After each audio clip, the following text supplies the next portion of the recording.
నమస్తే అండి. ఎలా ఉన్నారండి? అంతా బాగున్నారా? నేను కూడా బాగున్నానండి.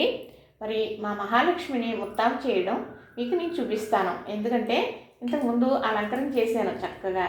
అప్పుడే చూపించానండి మీకు. ఈవిడ దగ్గర ఎలా ఉంచుతానండి కుంకుమ భరణి. అలానే ఈవిడ చేసిన ఆభరణాలు. ఇది తులసిమాల.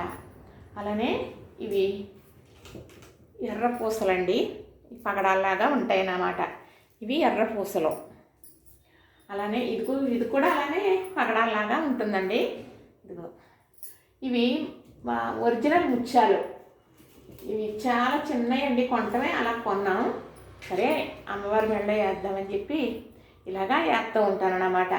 అయితే వడ్లాను ఆవిడ ఏమి ఇచ్చిందో అయ్యే కదండి, మరి ఆవిడకి పెడతాం కదా.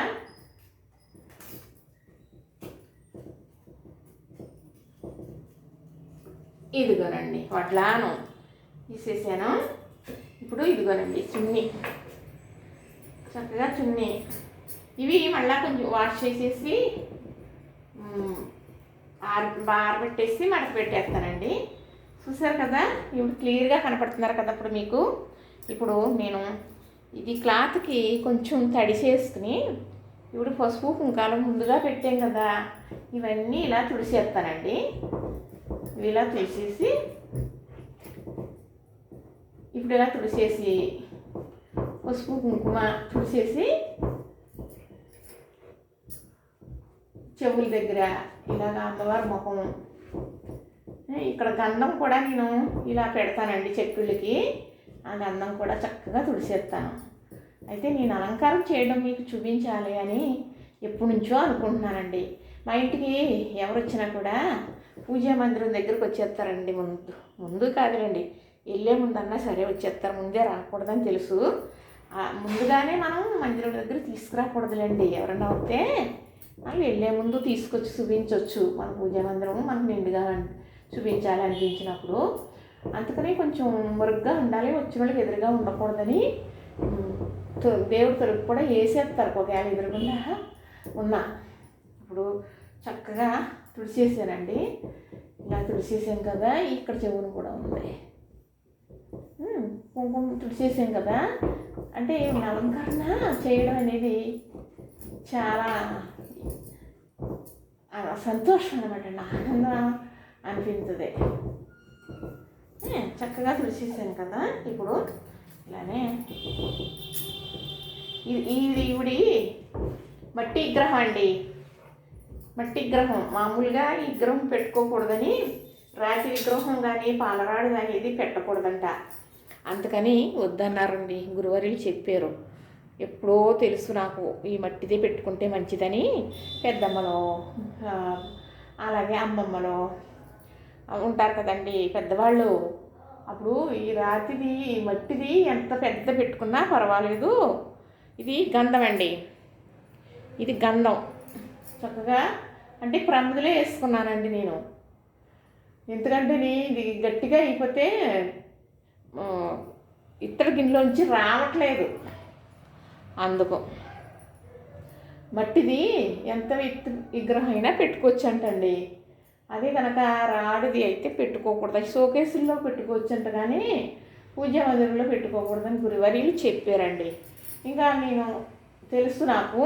ఇంకా అంతగా అంటే ఇప్పుడు అట్లా జోలికి వెళ్ళలేదులేండి. కాకపోతే ఇప్పుడు నేను అంటే దీనికి ఒక 30 సంవత్సరాలు ఉంటాయండి. ఈ అమ్మవారిని ఇలా పెట్టుకోవడం అనేది ఒక 30 సంవత్సరాలు ఉంటాయి. అంటే ఇప్పటికి 4 బొమ్మలు మార్చానండి. అవి పూజ చేస్తూ ఉంటాం కదా, విడిపోతూ ఉంటుంది. ఆ మట్టి కదండి, మరి కొంచెం నీళ్ళు అయ్యి పడినా ఈ కిరీటం దగ్గర అవి ఏమన్నా కొంచెం దెబ్బతింటుందండి. ఇది కుంకుమ అండి. చక్కగా బొట్లు పెట్టేస్తున్నాను. చక్కగా మరి చూడముచ్చటగా ఉంటుందండి మా అమ్మవారు. నాకు చాలా ఇష్టం ఇలాగా ఈవిడ ముత్తాపు చేసుకోవడం. మరి చూసిన వాళ్ళందరూ ఎవరన్నా సరే చాలా బాగా ఉంటుంది ఇంట్లో లక్ష్మీదేవి అని అంటారండి. ఇలాగా ఆభరణాల కింద కుంకుమతో బొట్లు పెట్టేస్తానండి ఎప్పుడు కూడా. ఇలాగా చక్కగా ఇవి కలవ పువ్వులండి. చక్కగా ఇప్పుడు బొట్టు పెడతాను చూడండి. ఎప్పుడు పెట్టినండి అలా రౌండ్గా అందంగా వస్తుందండి. చక్కగా ఏంటో మరి ఇలాగా అలంకరించుకుంటే ఒక నిండుతనం. గడ్డం దగ్గర చూసారా, ఇక్కడ కూడా ఇలా ఇలా పెడతానన్నమాట. ఇప్పుడు మనం చెక్కులకి గంధం పొయ్యాలంటే ఇంకా కాదండి, ఇంకా కాదు. ఈ అలంకరణ అయిపోయి ఇప్పుడు ఇదిగోండి పరికిని ఈ నేనే కుట్టుకుంటానండి. నేను కుట్టినయే చక్కగా కట్టేస్తున్నాను. ఏం కాదండి, చేసుకుంటే ఏదన్నా సులువే. ఒకసారి అలంకరించుకుంటే అమావాస్యకి నేను అమ్మవారిని ఇలాగా తీసేసి నేను మరి ఏం చేస్తానంటే ఇలా తుడిచేసి చక్కగా మళ్ళీ బట్టలు మార్చేసి అలాగా నేను ఇంతేనండి. ఇలాగ కూడా మనం అమ్మవారిని ఇలా కట్టేయచ్చు, లేదంటే ఇలాగ కూడా వేయచ్చు. ఇలా వేయచ్చు చక్కగా. ఇప్పుడు వంటలా ఉంది కదా, పెట్టేస్తానండి చక్కగా.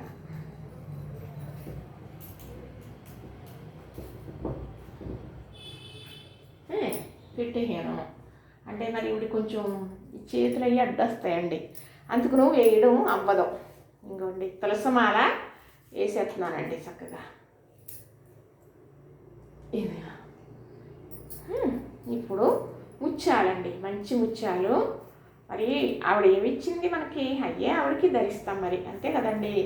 అవునంటారా కాదంటారా?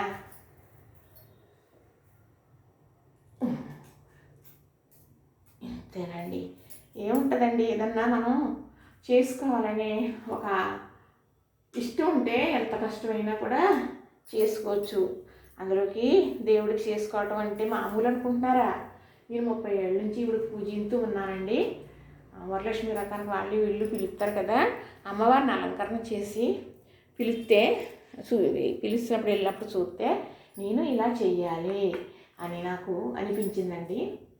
చక్కగా ఇదిగోనండి ఈవిడ కుంకుమ మరిని అలా పెడతానమాట. చూసారా, నచ్చిందా? అమ్మవారిని మొత్తం చేయటం మీకు నచ్చిందని నేను అనుకుంటున్నానండి.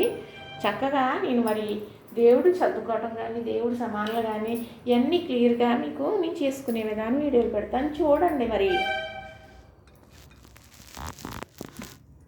ఇంకోనండి మరి మా మహాలక్ష్మి చక్కగా మొత్తం అయిపోయారు, వరలక్ష్మి వ్రతం వస్తుంది కదా అని. అయితే నేను ఇప్పుడు మంజూరులో చక్కగా సర్దేస్తానండి అన్నీ. కానీ మరి వరలక్ష్మి పూజకి 4 శుక్రవారాలు కూడా వరలక్ష్మీదేవిని పూజించుకుంటాం కాబట్టి అప్పుడు ఆవిడకి బట్టలు మార్చి చక్కగా ముత్తాపు చేస్తానండి. ఉన్నాయన్నీ ఏమి తీయనవసరం లేదు. అమావాస్యకి చక్కగా మనం అలంకరించుకుంటే సరిపోతుందండి. చూసారా, మా అమ్మవారు నచ్చారా? మరి మా చిన్నానుడు ఇలా చేస్తాడండి, నేను ఎలా చేస్తానో అలాగా. మీ అమ్మాయి చేయదని అడగండి, ఆవిడకి అన్ని పట్టవండి.